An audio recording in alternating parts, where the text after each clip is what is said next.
A day in the life of a typical Cameroonian working a 9 to 5 is filled with a lot of ups and downs, but before I share my experience with you, let us take a few steps back.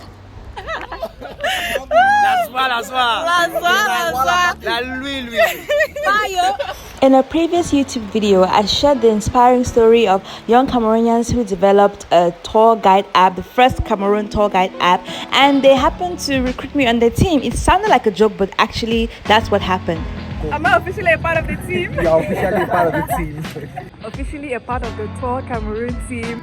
It so happened that the Ministry of Tourism picked up on the initiative, and that's how we found ourselves at the offices at the Ministry of Tourism getting the app ready for the AFCON and just general use in Cameroon as a whole.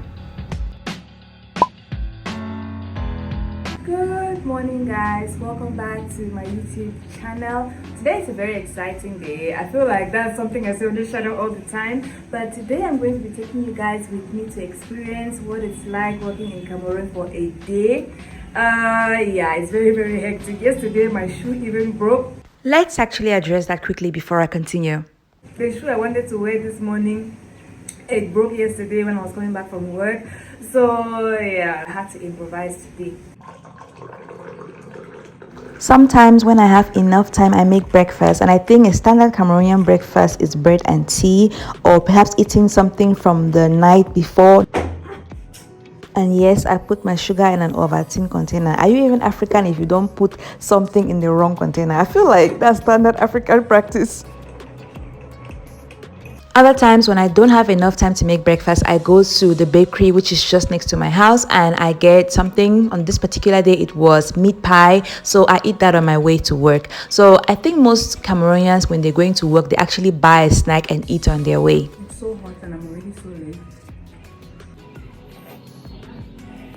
I've been in some really bizarre taxis in Yaoundé, but since one doesn't have another means of transport, taxi it is. So let me quickly show you guys my must-take essentials. I must take my lip gloss, hand sanitizers because I touched too many surfaces in one day, a hard drive which contains all the soft copies of the work I'm presently working on, and a face mask because you're not allowed entering official offices without one. Now let me just quickly address taxis in Yaoundé. Like, look at this taxi I was in on a different day. The car door lock was not even a car door lock, it was a nail guys. And when I was entering this particular taxi, it bruised my knee. I was bleeding. I didn't even realize it, but a sharp part in the vehicle scraped my knee, and I only realized while I was seated inside I was bleeding. Guys, the taxis in this Yaoundé, the taxis in this Yaoundé are like, I don't know, containers on wheels. I just feel like there needs to be, I don't know if a regulation, there needs to be a regulation that should regulate the kind of cars that are allowed on the roads. Because I mean, hey guys. The other day I saw a taxi that was so pimped up. It had fur, it had a TV set screen. The thing looked like it was from, you know, this TV show that was many years ago. I think it was called Pimp My Ride. Yeah, that car looked like it had been on that show. I mean, it was dope and everything, but I don't know how safe it is having a TV set in the car. So you see, there's no regulation whatsoever when it comes to the kind, like the standard of taxi on the road. You have one extreme where in a taxi the opener it's a nail, and another extreme where there is a TV in the taxi. I mean, come on, it's so ridiculous. Anyway, let's not lose focus. Back to work. So the Ministry of Tourism is around the same vicinity with a lot of other ministries as well. They're all found around the same site in town, and that's where I was heading.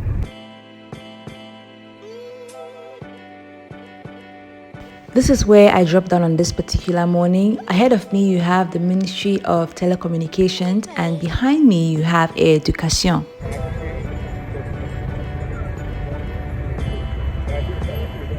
However, this is the building we're interested in because this is where I got to experience kind of what it's like working in Cameroon.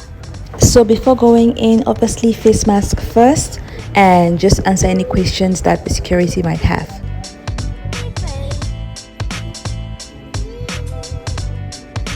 We are in, ladies and gentlemen, so I make my way to the allocated office space for everything Tour Cameroon. I think I was first on this particular day, but you get to meet the rest of the amazing team in a short while. So I just got cracking on some work. On this particular day, I wanted to proofread all the information that was to go up on the stadiums. So that's what I got started on. And the team is here. Oh my gosh, guys, these are some of the smartest Cameroonians I have ever met. Here we have the technical team, the Android and iOS app developers, you have the communication team, you have the translation team, you have the content team, and I'm on the content team. You know how I do. Alright, so next on my to-do list for the day after proofreading the stadiums was to proofread all the information for the tourist site in Yaoundé. So I was just writing down each site to go back and proofread.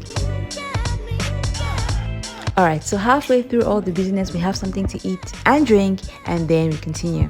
You can create a small working vlog for the Tour Cameroon YouTube channel. Yeah, a day in our lives working for Tour Cameroon. That was very nice. Yeah, I thought about it this morning actually. By this time, my brain is honestly just a mush of jelly. I cannot even focus, and I don't even force myself because honestly, I will not be productive. So I just settle down and get ready to head home. To be honest, it's not been easy managing my time between my PhD research and working on the content team with Tour Cameroon, but I really wanted to, impart a positive contribution to the tourism industry in Cameroon. So in a way, I was appreciative of the opportunity to do that.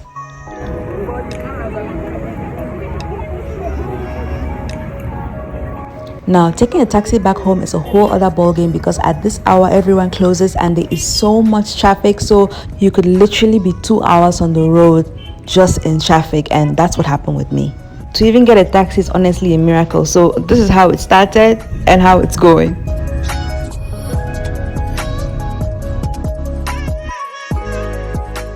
So far, I'm enjoying being a content analyst because first of all, I love writing, I love reading, and it's a little bit similar to academic writing because you have to proofread, you have to fact check, you have to verify, you have to do some research, you have to make sure that the content actually sounds pleasing to the ears and easy to read with the eyes. So it's a little bit similar to or I'm familiar with it anyway because with PhD research you do a lot of writing, reading, research and all of that. So being a content analyst is not too much of a challenge for me because I am familiar with creating content in general, even without academic writing. I've been writing on my blog for the past 10 years. I've been creating content online for 10 years. So it is right up my alley and I really am enjoying it because I'm also passionate about tourism in Cameroon in general. So it's like putting all the things that I love together, writing, tourism, and just doing something for a good cause. So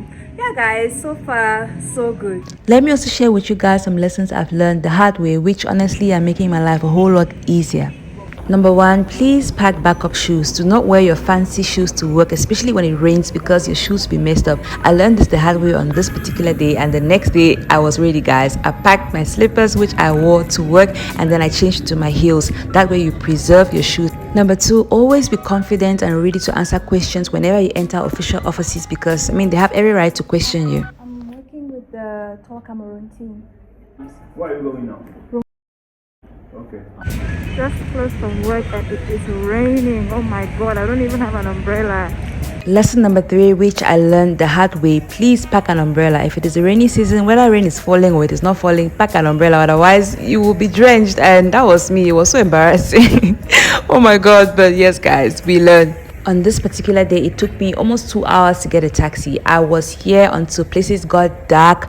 Look at how long the line is. All these people waiting to get a taxi. Guys, honestly, working in this Yaoundé is not easy if you don't have a car. It's a good morning. Today is a very important day. We find out if all the work we've been putting in has been approved. So I am extremely exhausted. Even just look at my eyes. I don't think I've had decent sleep in a very long time. But yeah, I need to get ready and get going. I'll probably just sleep when I come back home. So let the day begin.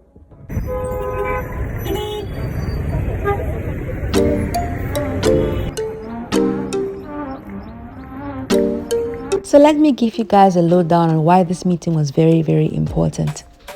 So although the Ministry of Tourism had already given the app the go-ahead to, basically be the official first tour guide app in Cameroon, they still wanted to verify all the information on the app. So we went through a rigorous process, 3 weeks of, fact-checking and comparing with the information that they provided to make sure that, the information provided on the app was accurate, both pictures and content and video. So that's the process we went through. And so now we were sitting for them to approve all the work that was done.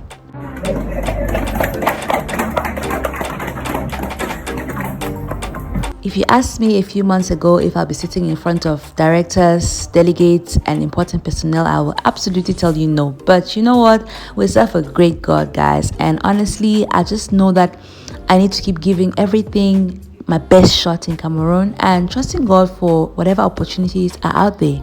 So after the major meeting, we normally have our own kind of assessment meeting just to, make sure that we are all on track. And just to highlight, guys, me being with the Tour Cameroon team, it's not even something that was planned, but I'm just allocating time to this because I'm passionate about the cause and the app.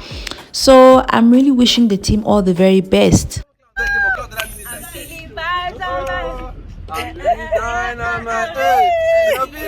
My vibe.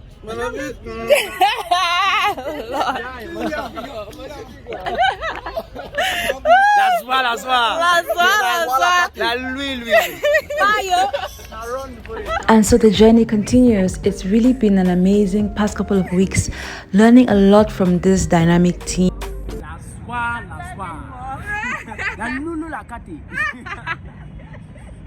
And I'm a firm believer in, broadening your scope of understanding, broadening your scope of skills. So, being on the team makes me learn new things every single day. I really hope you guys enjoyed this video of me sharing with you my experience of what it's like working in Cameroon. I've got so much content backed up for you guys. I'll see you in the next video. Subscribe. Love you very much. Bye.